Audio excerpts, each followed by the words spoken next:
तो यकीनन दोस्तों ये आज की निर्णायक तस्वीर है। यह तस्वीर अपने आप में बहुत ताकतवर है। जब राहुल गांधी पुलिस के सामने खड़े हुए थे, संसदीय थाने के पुलिस स्टेशन में पुलिस के सामने खड़े हुए थे, साथ में साहिल लोचब था जिसकी आंखों पर पैलेट गन का छर्रा जाकर लगा था, उसकी मां थी और साथ में वकील स्वाति खन्ना। मकसद साफ था, राहुल गांधी पुलिस थाने जाते हैं और पुलिस से अपील करते हैं कि आप शिकायत दर्ज करो, मगर मजाल है साहब पुलिस उनकी शिकायत दर्ज करे। मैं आज कुछ सवाल आपके सामने रखना चाहता हूं दोस्तों। हर गुजरते लम्हे के साथ भारतीय जनता पार्टी का बर्ताव 70 और 80 के दशक में जो बॉलीवुड की घटिया फिल्में हुआ करती थी ना, उसके खलनायक जैसा हो गया है। यानी कि राहुल गांधी पुलिस स्टेशन जाते हैं तो केस दर्ज नहीं होता। यह तो बिल्कुल फिल्मों में होता था ना। कॉकरोच जनता पार्टी के कार्यकर्ता जो हैं जयपुर जाते हैं, राजस्थान जाते हैं, गांव में जाते हैं बेहतर स्कूल के लिए, और वहां पर भारतीय जनता पार्टी के गुंडे उनकी पिटाई करते हैं। बार बार एक बलात्कारी राम रहीम को पैरोल पर रिहा किया जाता है। प्रज्वल रवन्ना जैसे बलात्कारी के लिए प्रधानमंत्री नरेंद्र मोदी वोट मांगते हैं। मैं फिर आपसे पूछना चाहता हूं और भारतीय जनता पार्टी से सीधा सवाल, ये तेवर खलनायकों जैसे नहीं है तो क्या है? अगर राहुल गांधी, एक व्यक्ति को अगर चोट लगी है और उसकी शिकायत लेकर संसदीय थाने जा रहे हैं तो क्या गलत कर रहे हैं? सबसे बड़ी बात दोस्तों, आपको याद होगा कि संसदीय कार्य मंत्री किरण रिजिजू ने सरासर झूठ बोला था कि कोई हिंसा नहीं हुई, कोई गोलीबारी नहीं हुई। और आप जानते हैं दोस्तों, साहिल लोचब जिसके साथ राहुल गांधी ने प्रेस कॉन्फ्रेंस किया था, उसके पूरे शरीर में छर्रे के जो निशानात थे, उसकी एक आंख जिसकी रोशनी जा रही है, इन तमाम तस्वीरों के साथ राहुल गांधी पूरे मीडिया के सामने आए थे और आज वो सीधे पहुंच गए संसदीय थाने। वो मांग करते रहे मगर उनकी बात सुनने को तैयार नहीं रही पुलिस। सबसे पहले मैं आपको वीडियो दिखाना चाहता हूं जब राहुल गांधी वहां पर धरने पर बैठ गए और उस वक्त वो घिरे हुए थे अपने पार्टी के तमाम कार्यकर्ताओं के साथ।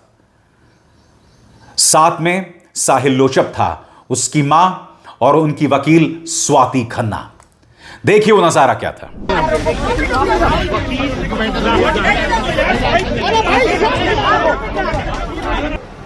करिए जब तक होगा मैं नहीं जा रहा। कंप्लेंट से कहा है सर, रिसीविंग दे दीजिए हमें। नहीं, डीसीपी ऑफिस में क्या करना है? सर डीसीपी ऑफिस से जाएगी सीपी ऑफिस। डीसीपी ऑफिस कहाँ है? हमारा पहले बैठा है। चलो वहाँ चलते हैं। Let's go. नमस्कार जी, कैसे हैं? नहीं, वो डीसीपी ऑफिस भेजा है। आइए, डीसीपी ऑफिस भेजा है। हम तो डीसीपी ऑफिस जा रहे हैं। ये कह रहे हैं न्याय के लिए यहाँ नहीं होगा। डीसीपी ऑफिस हमने ये पूछे पुरानी कंप्लेंट की, वो मैंने बताया डीसीपी ऑफिस सेम होती है। हमने आपसे कहा कि आयोग का नंबर है, आपने हमें कहा डीसीपी ऑफिस। सर मैं रिश्यू बता रहा हूँ, कौन है जितना बना जो छर्रे लगे हैं, ये सारे जो है इनकी आंख दिखाओ। ये जो इनकी आंख गई है इसके बारे में हम एफआईआर मांगे और ये इनका हक बनता है। मैं 10 दिन 20 दिन 30 दिन 50 दिन 6 महीना वहीं बैठूंगा। It's legal. He is requesting an FIR. No. He is requesting an individual FIR for this bullet, for the pellet injury. Okay, भैया, very simple. You are not doing it, sir.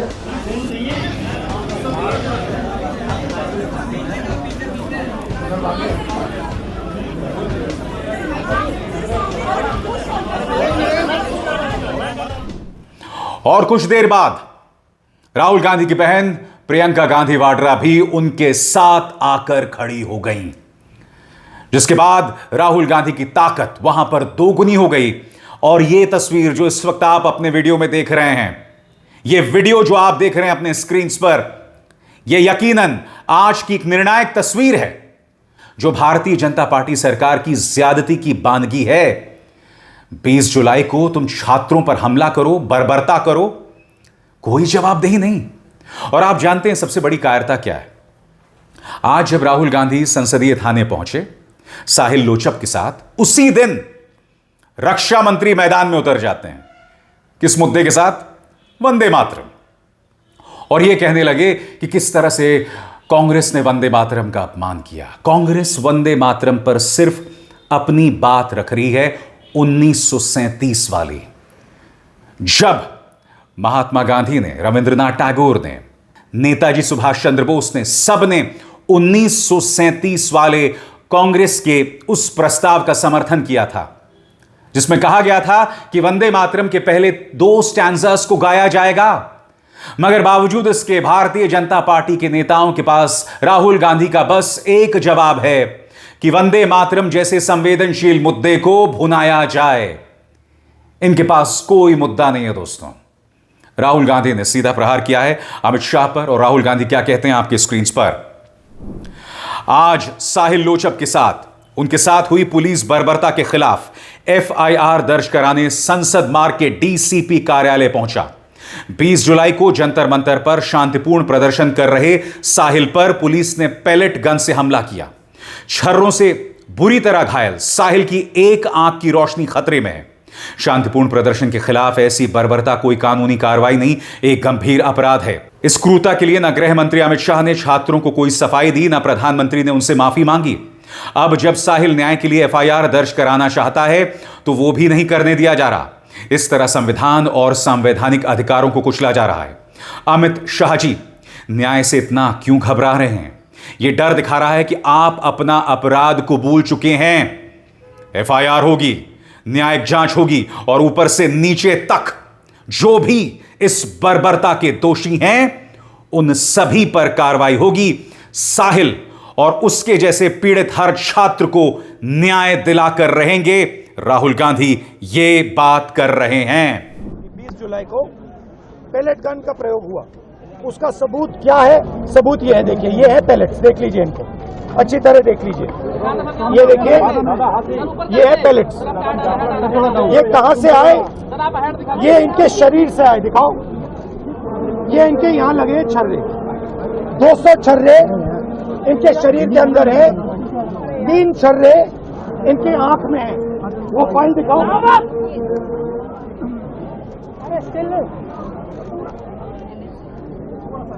ये है एम्स की report,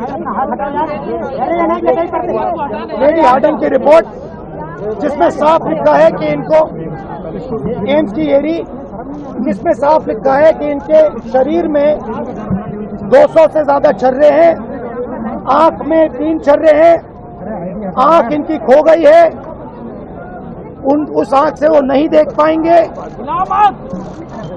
और इनके दिल के पास, बिल्कुल दिल के पास छर्रे हैं जो छुए नहीं जा सकते हैं। दिल्ली पुलिस ने कहा कि हमने छर्रे नहीं चलाए, तो एक ही सवाल है, अगर आपने नहीं चलाए तो किसी ने तो ये छर्रे चलाए होंगे। शायद किसी और ने इन पर छर्रे चला दिए, और अगर किसी और ने नहीं चलाए तो पता नहीं, शायद इन्होंने ही छर्रे चला दिए हों। मगर क्राइम तो हुआ है क्योंकि इनके शरीर में छर्रे हैं। हम सिर्फ ये कह रहे हैं कि FIR दर्ज कीजिए, FIR दर्ज कीजिए। हिंदुस्तान का एक युवा है, उनकी मम्मी यहाँ पे ज्योति खड़ी है, उनके पिता दीपक है, साहिल है ये, और हम सिर्फ ये कह रहे हैं कि प्लीज FIR दर्ज कीजिए। अंदर से हमें बताया जा रहा है कि देखिए ऊपर से ऑर्डर आया, FIR नहीं हो सकता है। सिंपल सी बात है, जब तक FIR नहीं होगा तब तक हम यहां से नहीं हिलने वाले हैं। सिंपल सी बात है, FIR करना होगा। इस देश में लाखों लोगों के साथ यह अन्याय होता है, महिलाओं के साथ होता है, जिनका रेप किया जाता है उनके साथ होता है, गरीबों पर यह किया जाता है, हर रोज किया जाता है। और ये नई दिल्ली में कनॉट प्लेस में आपकी आंखों के सामने किया जा रहा है। इसीलिए हम सिर्फ एक मांग है हमारी, FIR, DDR और जो इन्वेस्टिगेटिव ऑफिसर है उसका आप नाम हमें बता दीजिए, हम चले जाएंगे।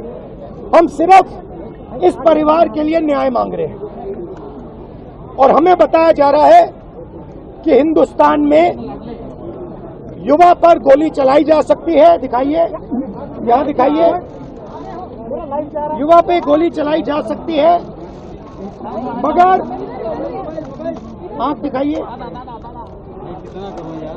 गोली चलाई जा सकती है, मगर इस देश में अमित शाह की होम मिनिस्ट्री, दिल्ली पुलिस के लोग न्याय नहीं दिलवाने देंगे।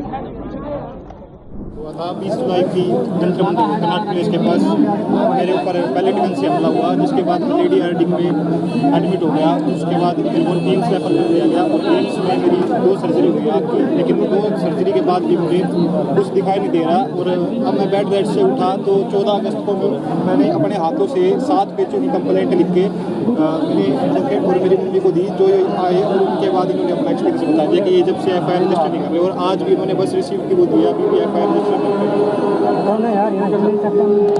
Thank you. और अब एक जरूरी संदेश, सच के इस सफर में मेरा साथी बनिए, मेरा चैनल ज्वाइन कीजिए और इनमें से एक विकल्प, एक ऑप्शन चुनिए। शुक्रिया।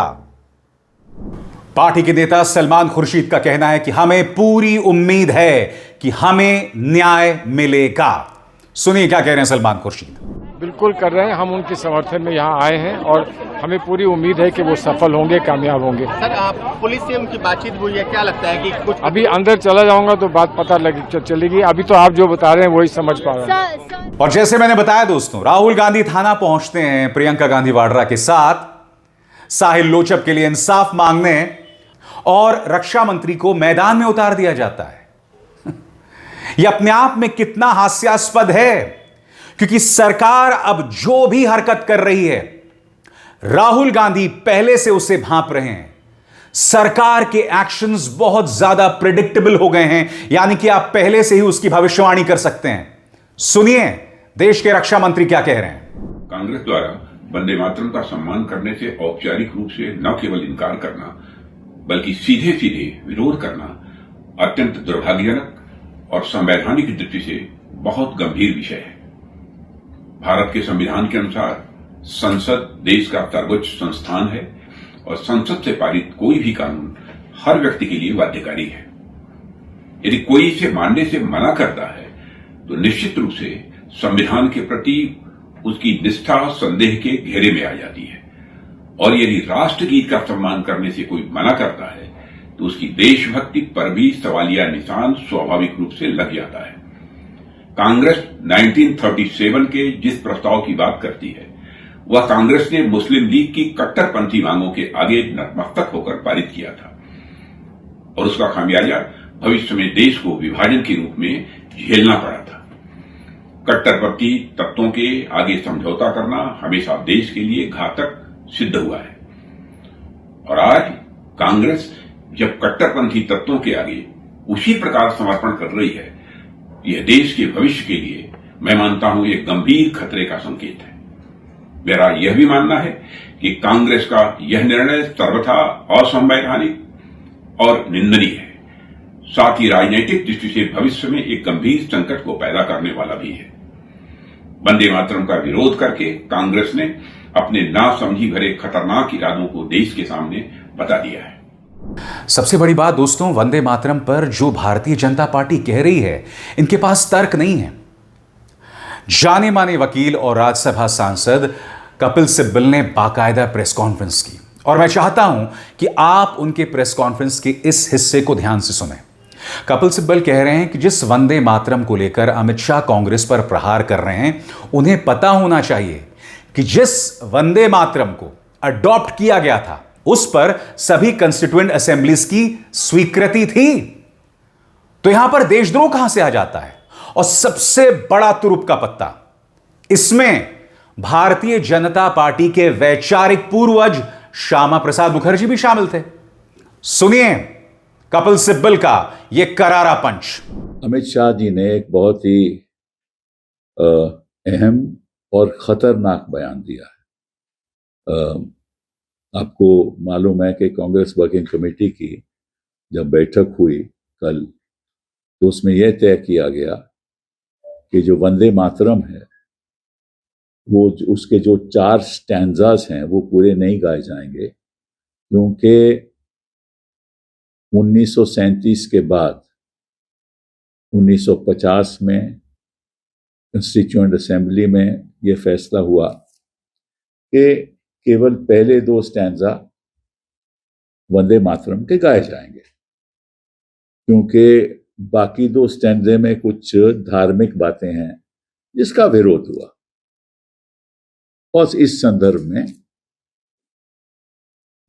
केवल कांग्रेस पार्टी ही नहीं, कंस्टिट्यूएंट असेंबली में यह फैसला लिया गया कि पहले 2 स्टैंजा ही गाए जाएंगे। ये कंस्टिट्यूएंट असेंबली, उसमें श्यामा प्रसाद मुखर्जी भी थे उस कंस्टिट्यूएंट असेंबली में। तो अमित शाह जी ने बयान दिया है कि ये फैसला जो कांग्रेस का है, वर्किंग कमेटी का, वो एंटी नेशनल है, मतलब कि देश विरोधी। तो मुझे समझ नहीं आई कि किस मानसिकता से उन्होंने ऐसा बयान दिया, क्योंकि इसका मतलब कि सारे कंस्टिट्यूएंट असेंबली के लोग देश विरोधी थे। दिल्ली सरकार के मंत्री आशीष सूद कह रहे हैं कि राहुल गांधी को सुर्खियों में बने रहने की आदत है और एक बार फिर वंदे मातरम का सहारा, वो भी आधा अधूरा। सुनिए क्या कह रहे हैं आशीष सूद। राहुल गांधी जी अपने आप को सुर्खियों में बनाकर अपनी पॉलिटिकल रेलेवेंस और अपनी पार्टी की पॉलिटिकल रेलेवेंस बनाए रखना चाहते हैं। जिस प्रकार से सांस्कृतिक राष्ट्रवाद के संदर्भ में उनकी पार्टी पूरी तरह एक्सपोज हुई है, वंदे मातरम के इशू पर जिस प्रकार से वो पूरी तरह एक्सपोज हुए हैं, लोकसभा में जिस प्रकार से गृह मंत्री जी के चुनौती के सामने वो दुम दबाकर भाग गई थी पूरी कांग्रेस पार्टी, उन सब विषयों से ध्यान हटाने के लिए राहुल गांधी जी इस प्रकार के धरना प्रदर्शन करते हैं। उनका पॉलिटिकल तरीका ही ये है। कभी वो मेड इन मंदसौर जीन्स की और made in Madhya Pradesh mobile की बातें किया करते थे। इस प्रकार की जुमलेबाजी से वो सोचते हैं कि देश की राजनीति में अपनी रेलेवेंस बनाएंगे।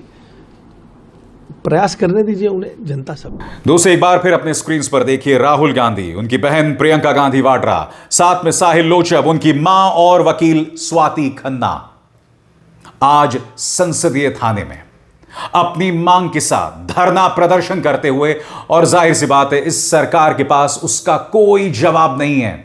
देखिए कांग्रेस के कार्यकर्ता किस तरह से नारे लगा रहे हैं। सब वहीं जाना चाहेंगे।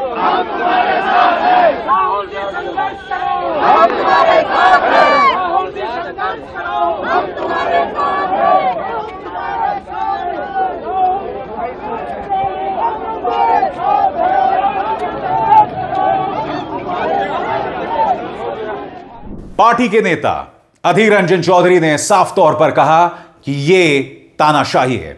अधीर रंजन चौधरी, राहुल गांधी जी आए हैं आंदोलन करने के लिए, छात्रों और छात्राओं के लिए।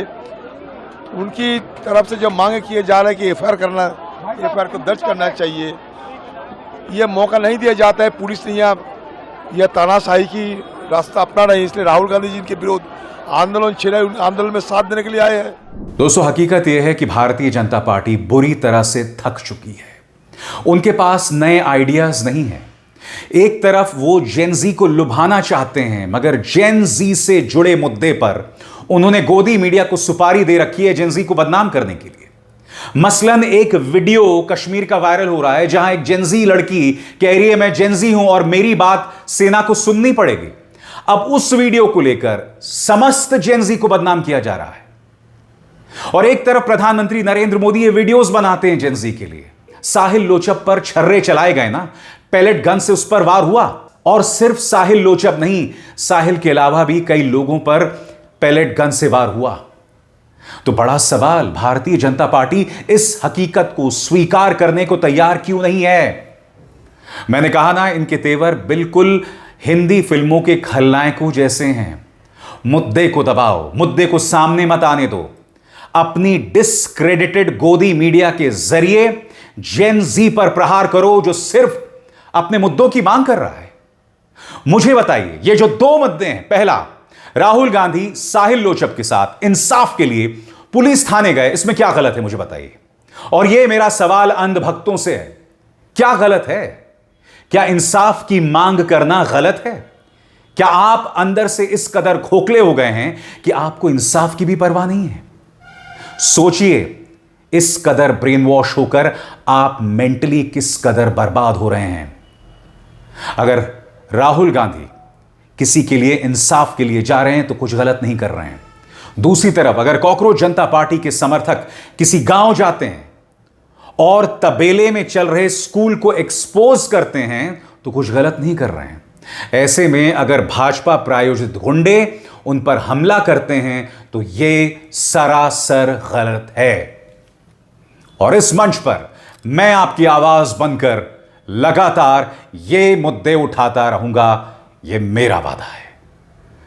अभिसार शर्मा को दीजिए इजाजत। नमस्कार।